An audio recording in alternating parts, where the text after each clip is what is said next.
para at least mag-iba tayo ng paksa. Nelson, ano ha? Okay na tayo? Oh. Ang akin na lang ipakikiusap, kasi ngayon pa lamang ko, parang may nagbibigay na parang nagdaramdam, o magkukos kayo ng traffic, etc. etc. Unawain niyo po kami. Minsan lang naman ito, na gagawin po yung National Rally for Peace. Unawain nyo na lamang. Wag na sanang... Focus ng traffic. Yun daw ang kinakatir ng iba kong. Baka daw, siyempre, iba dyan Anong araw bang wala tayong traffic din? Yun na nga po Hindi nga, tinatanong kita. Wala nang araw na hindi traffic sa Metro Manila. Lahat na po tayo sanay sa traffic. Kaya Opo. huwag na po natin gawing yun. Issue. Iparaan na po natin yung isang legitimate na pagtitipon naman. Yan po naman ay nakasalig sa ating saligang batas. Opo. May karapatan po ang sino man na yung to peaceably assemble. Constitutional okay. naman yan. Oho. So yun ho pala. May kaakibat palang batas tayo dito. Yan po, Saligang batas yan. Saligang batas mismo. Oho. Ayun. Meron hong isang balita dito, Kong, na maaari sigurong mailatag natin. May kinalaman po sa pwedeng maging vox populi natin sa araw na ito. Sana pa hinahanap po kanina pa.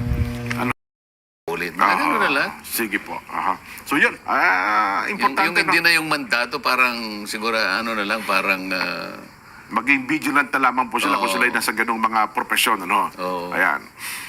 Ang iba namang lugar, sapagkat bukod po dyan sa Luneta Grandstand, Kong, ay meron din pong iba't ibang site na isasagawa din po itong ating National Rally for Peace. Kaya po dyan sa bahagi ng Isabela, sa report na ating tinanggap ay nagpahayag na po sila ng suspension ng klase.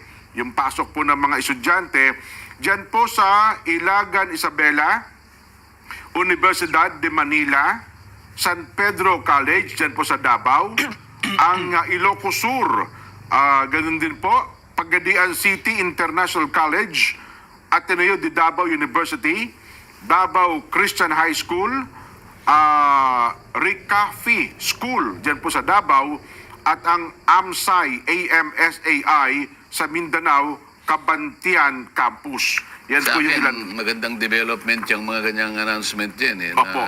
Kasi nga naman, sino yung magsusundo, sino yung maghahatid, yung mga ganon, para hindi maging inconvenient para sa kinaukulan. Opo. Di ba? Tama rin naman yung ganong klaseng response. Lalo na po yung estudyante ko, Siguro Opo. pasalamatan din natin ang mga LGUs Ayun, opo. na nag-initiate ng mga ganyang mga patakaran na makatutulong talaga sapagkat para hindi may sakripisyo yung convenience ng ating mga kababayan na maaaring mapinsala nga o maapektuhan dahil nga sa malakihang pagkilos na yan. Opo. So, baka ang binabanggit natin dito, Kong, baka ang akala concentration dito lamang sa Luneta, dun ho sa iba't ibang mga site. Alam ko, marami po itong mga site na ito.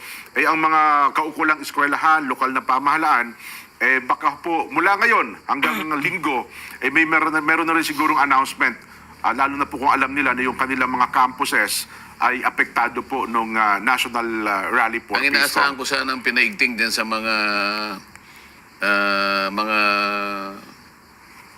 Opo. anong tawag niyan? Mga memorandum yan? Anong tawag Opo, niyan? circular. Sa mga circular yan. Sana Opo. maliwanag na yung ating kapulisan ay kanilang inistrahan din na bantayan yung Opo. mga ibang mga elemento na maaaring sumali na gagawa ng halimbawa ng paggalingas-ngas o maaaring hindi. maging bahagi ng Totoo. isang para ma-prevent yung mga yon. Oho. Diba? Yun ang mga serbisyong dapat na nandun. Oho. Tama Maging kayo. visible ang ating mga kapulisan kahit na siguro mangilan-ngilan lang magsikalat sila doon para sa ganoon. Pag nakita naman ng mga elemento na gustong gumawa ng ibang bagay, medyo mag-iisip naman siya ng 3 hanggang 10 beses kung talagang Gagawa gagawin ng niya. hindi maganda. Opo. Yun ang sana yung nakalagay sa Oho. o basic na yun na yung mga pulis Ako sa nandiyan. tingin ko, SOP na po agad nila, Kong. Kasi Oh, may sana. deployment Oh, agad sila. sana. Oo. At yan ay malaking pasalamat. Ako kung, naman, gagawin nila yan. ang ipakikiusap ko, Kong, at saka Nelson, sa mga pulis, yung mga snatcher, pakiusapan nyo, huwag na sanang mambiktima sa araw na yan. Ayun nga yung mga sinasabi ko, yung mga ilan-ilan na ganyan eh. May mga- tsaka, o kaya oo. merong isang gusto lang alam mo yung mga Oo. agaw eksena, yung mga ganyan. Opo. Oo. Oo, tsaka yung magagawa nga ng mga malilit na bagay, pero krimen yan. May Opo. mag-iislas. Pickpocket, O, di ba? pickpocket, Oo. di ba? Nung hablot ng kwintas, mga Oo. ganyan. Alam naman po ng mga Sasamantalahin pulisyan kong yung dami ng mga tao, di ba? Oo. Wala silang kamalay-malay. Akala nila, di ba, yung nakikipagsiksikan, yun pala, sinasamantalang kinukuha na yung laman ng bulsa ng katabi nila. Oo, kaya Di ba? naman, merong mga, yung sinasabi nating nasa emergency response team na nakakalat din dyan. Opo. Baka sakaling may mawala ng malay, makakatulong sila. Ayan, opo. Mga first aider ko. Yan, opo.